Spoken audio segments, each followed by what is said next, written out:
Assalamualaikum warahmatullahi wabarakatuh. Selamat pagi dan salam sejahtera untuk anak-anak ibu semua. Ibu harap kalian pada hari ini semuanya dalam keadaan sehat walafiat dan tentunya dalam lindungan Tuhan Yang Maha Esa. Oke, alhamdulillah hari ini kita kembali lagi di pelajaran IPA. Ya, kita lanjutkan materi kita yang kemarin ya, yang minggu lalu. Nah, kemarin kita sudah bahas mengenai kemagnetan. Nah, sekarang kita masih juga membahas tentang magnet. Kita lanjutkan materi kita yang kemarin. Kalau yang kemarin kita sudah membahas tentang bagaimana konsep awal dari magnet, ya. Kalian sudah belajar tentang kutub-kutub magnet, sudah belajar tentang bahan-bahan apa aja sih yang bisa ditarik oleh magnet. Terus apa aja yang termasuk bahan ferromagnetik, paramagnetik, diamagnetik, dan juga kalian juga tahu sifat-sifat magnet itu seperti apa. Nah, sekarang waktunya kita belajar berikutnya mengenai induksi magnet dan gaya Lorentz. Ya, seperti apa sih induksi magnet dan gaya Lorentz? Yuk kita lihat.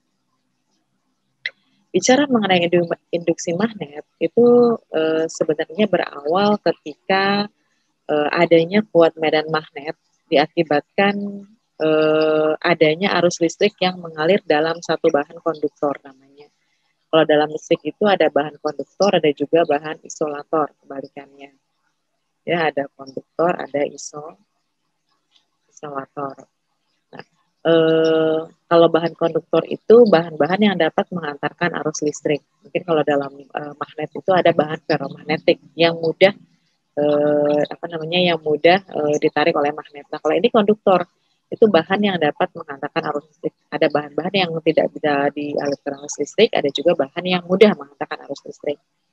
Nah, adanya kuat medan magnet ini sebenarnya diselidiki pertama kali oleh Hans Christian Ørsted. Ørsted itu mengadakan suatu percobaan yang berhubungan dengan kuat medan magnet karena adanya arus listrik. Nah, sebenarnya di sini ada cara pembuatan magnet itu kan selain elektromagnetik ada induksi magnetik. Dengan cara induksi, dengan cara didekatkan, yaitu magnet, ya, ada magnet batang misalkan didekatkan dengan satu batang besi, hanya didekatkan saja, nah dia bisa menarik paku-paku kecil yang ada di bawahnya.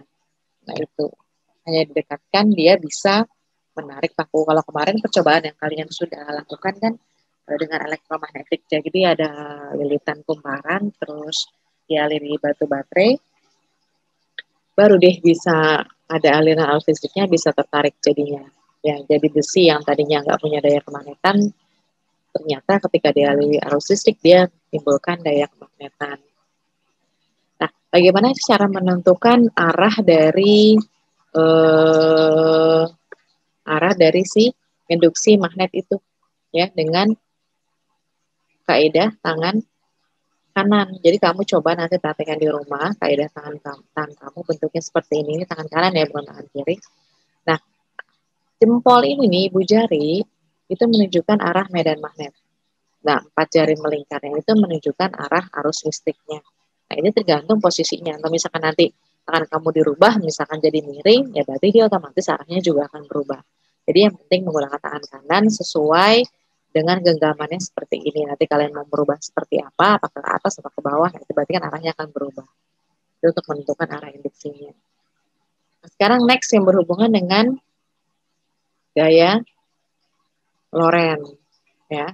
Gaya Lorentz itu apa sih, Bu? Gaya Lorentz itu merupakan gabungan gaya elektrik, gaya listrik, dan gaya magnet. Di situ selain ada gaya listrik, dia juga ada gaya magnet pada suatu medan elektromagnetik. Nah, gaya Lorentz ini timbul karena apa? Karena adanya arus listrik. Ya, arus listrik itu kan dia bergerak. Ya, arus listrik bergerak. Nah, ketika arus listrik bergerak dan ada di satu medan magnet, dia muncullah namanya gaya Lorentz. Medan magnet apa, Bu? Medan magnet itu yang kemarin kita pelajari. Medan magnet itu daerah di sekitar yang masih ada pengaruh gaya magnet. Ya, misalkan ada magnet diletakkan di suatu tempat. Nah, selama benda-benda ferromagnetik bisa tertarik, berarti dia masih memiliki medan magnet di situ. Nah, ketika dalam suatu medan magnet adanya arus listrik, dia muncullah yang namanya gaya Lorentz. Nah, arah gaya Lorentz juga sama.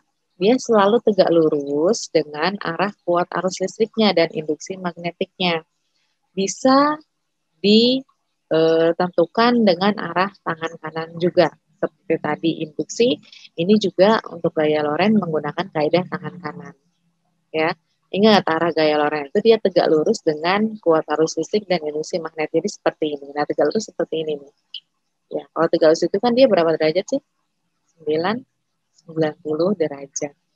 Ya, ibu jari menunjukkan arah arusnya, jari telunjuk menunjukkan medan magnetnya, dan jari tengah menunjukkan arah gaya Lorentz. Itu untuk arahnya. Nah, di sini ada secara konsepnya semakin besar arus listrik berarti gaya Lorentz-nya juga semakin besar. Semakin besar medan magnet, gaya Lorentz-nya juga akan semakin besar. Nah, semakin panjang kawat berarusnya, maka gaya Lorentz-nya juga akan semakin besar. Makanya dia sebanding nih antara gaya terus dengan arus listriknya, dengan medan magnetnya, dengan panjang kawatnya dia sebanding. Makanya berlaku rumus seperti ini.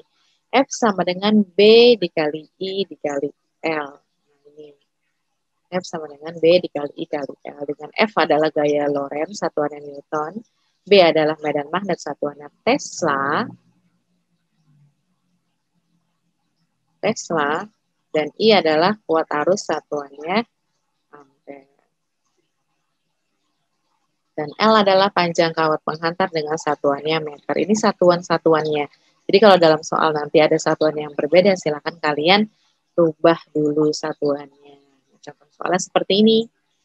Sebuah kawat tembaga sepanjang 10 meter dialiri arus listrik sebesar 5 mA.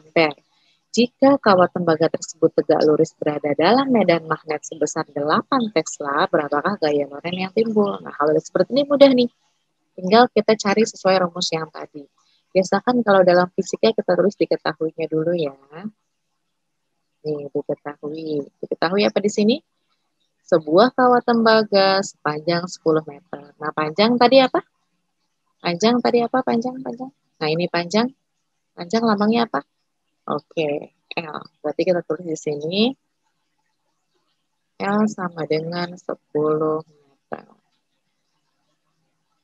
Nah, dialiri arus listrik sebesar 5 mA. Berarti I-nya sama dengan, kita tulis di sini 5 mA.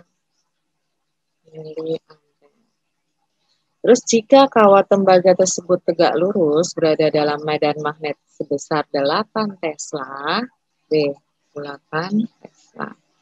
Yang ditanyakan berapakah gaya Lorentz yang timbul? Berarti yang ditanyakan apa tadi?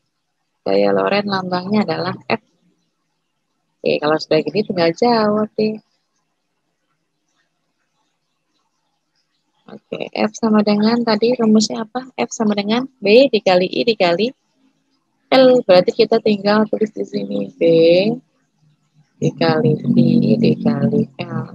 Nah, kita lihat satuannya nih. Ya. B satuannya sudah oke ya, Tesla ya. Good. I miliampere, benar? L sudah oke, meter. Berarti yang belum adalah kuat arus. I harusnya satuannya ampere. Kita rubah dulu menjadi ampere. Ya. Miliampere ke ampere berapa? 1000. Ke atas atau ke bawah? Ke atas. Berarti kalau ke atas berapa tingkat? Miliampere ke ampere sama aja kayak milimeter ke meter. Berarti kan 3 tingkat ke atas. Kalau ke atas berarti dibagi. Kalau 3 tingkat berarti 1000. Berarti 5 dibagi 1000. Ingat ya dalam konversi satuan. Kalian sudah harus paham tuh. 5 dibagi 1000 sama dengan 0,005. Ya. Jadi tinggal kita masukkan di sini. B-nya berapa? B-nya 8. 8 dikali I-nya 0,005 dikali L-nya 10. Berarti kita kalikan aja deh langsung. Ya. Kita nolnya diabaikan dulu biar gampang. 8 kali 5 40 kali 10 400 ya. Kalau kamu biar mudah nih cara menghitungnya, 8 dikali 5 dulu berapa? 40 dikali 10 sama dengan 400. Nah, Karena ini ada 0,3, kita hitung di sini 1, 2, 3, ya, komanya. Berarti kita tinggal pun dibaca ke belakang 1, 2, 3. Jadi hasilnya 0, F satuannya adalah Newton.